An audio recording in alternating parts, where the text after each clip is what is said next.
Hey everyone, Dr. Mike here. I'm glad you could join me today because we're going to tackle a topic that's surprisingly common but not often talked about openly. Today, let's talk about something a lot of people struggle with: constipation. Stay with me to the end of this video as I reveal important tips on how to deal with constipation.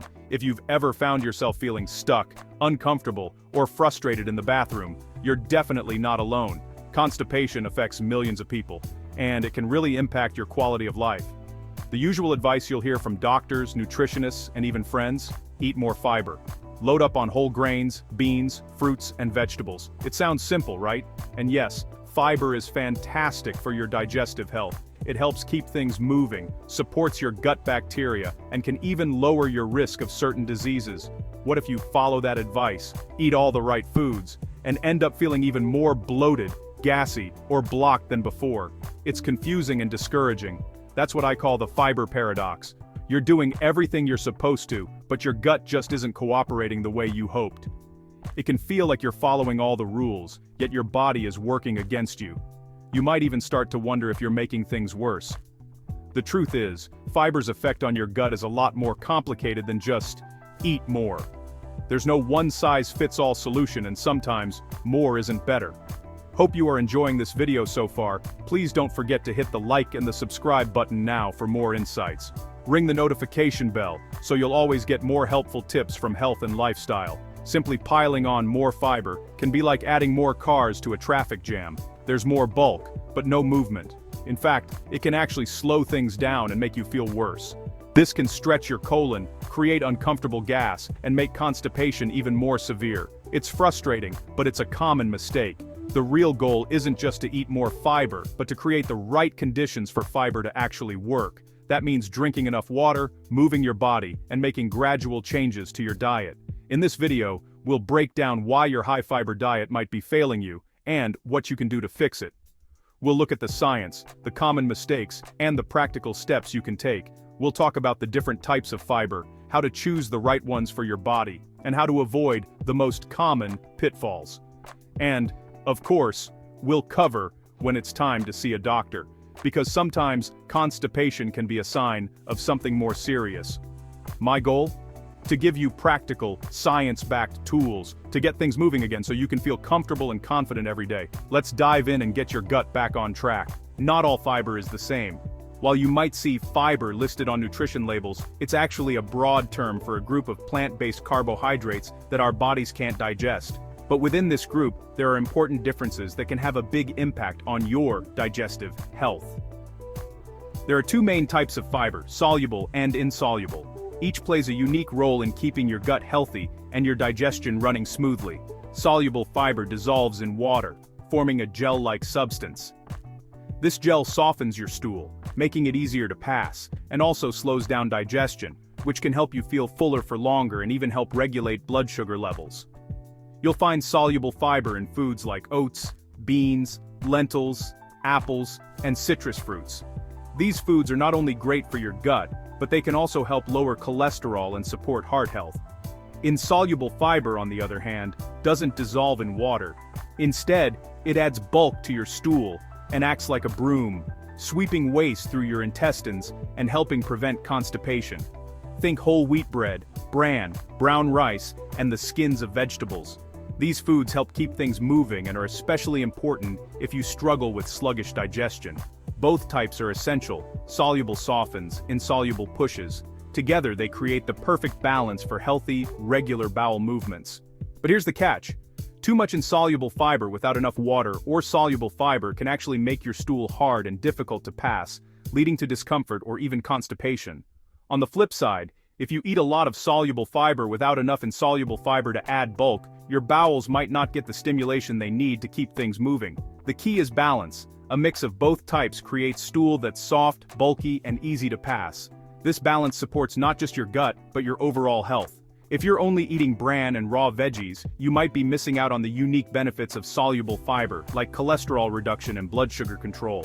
And if your diet is mostly soft fruits, you might not get enough bulk to keep your digestive system working efficiently. A healthy gut needs both types of fiber, working together to keep you comfortable, regular, and energized. So next time you look at your plate, ask yourself, are you getting a good mix of both soluble and insoluble fiber? A colorful, varied plate is usually a good sign.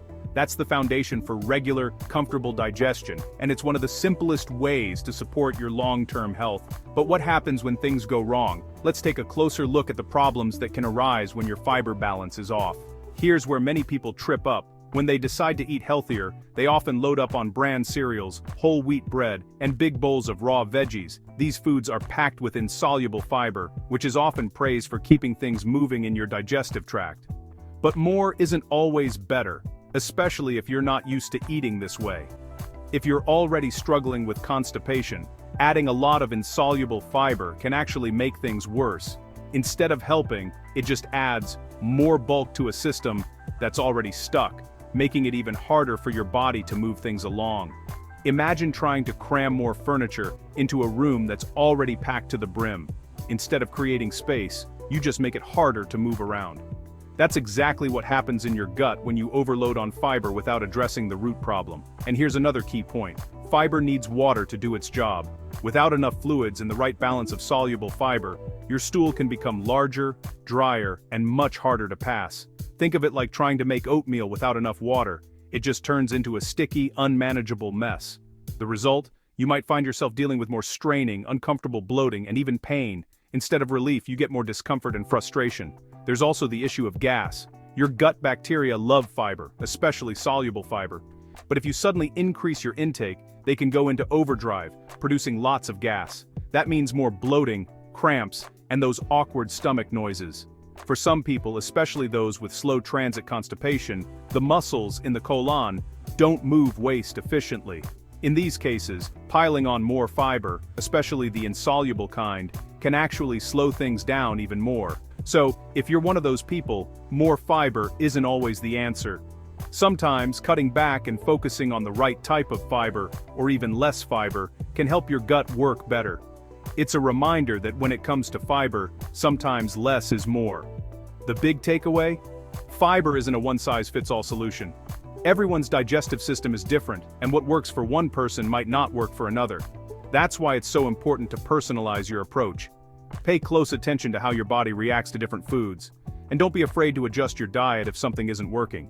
And finally, let's talk about another common mistake: water. Are you drinking enough? Hydration is just as important as fiber for healthy digestion, and it's often overlooked. Fiber and water are a team. One can't work without the other. Fiber, especially soluble, acts like a sponge, soaking up water to form soft, easy-to-pass stool. Without enough water, fiber can actually make things worse, creating a hard, dry mass. This is especially true if you're eating lots of insoluble fiber. So, how much water do you need? Aim for pale yellow urine as a guide. Hydration isn't just about water. Herbal teas, broths, and water-rich foods count too. Avoid sugary drinks, excess caffeine, and alcohol, which can dehydrate you. Sip water throughout the day, not all at once. Pair every fiber-rich meal with a glass of water. It's a simple step, but it makes a huge difference.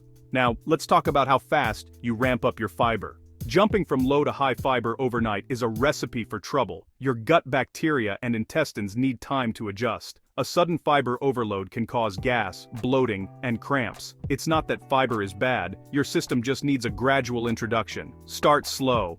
Add 1 extra serving of fiber-rich food per day. Give your body a few days to adjust before adding more. For example, swap white bread for whole wheat, or add chia seeds to your breakfast. This slow build helps your gut adapt and minimizes side effects. Patience pays off. Don't give up on fiber, just go slow. Next, let's look at another key factor: movement. Diet isn't the only piece of the puzzle. Movement matters too. Sitting all day slows your digestion and makes constipation worse. Physical activity stimulates the muscles in your gut, helping waste move along. Even a brisk walk can make a big difference.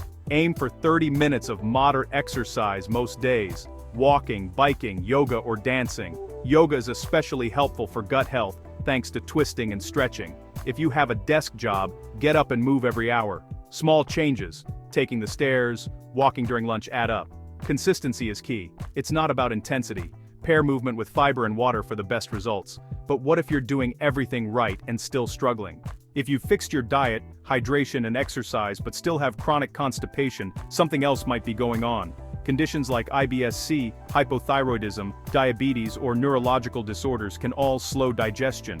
Some medications, like opioids or certain antidepressants, can also cause constipation. If you have persistent symptoms, blood in your stool, weight loss, or severe pain, see a doctor.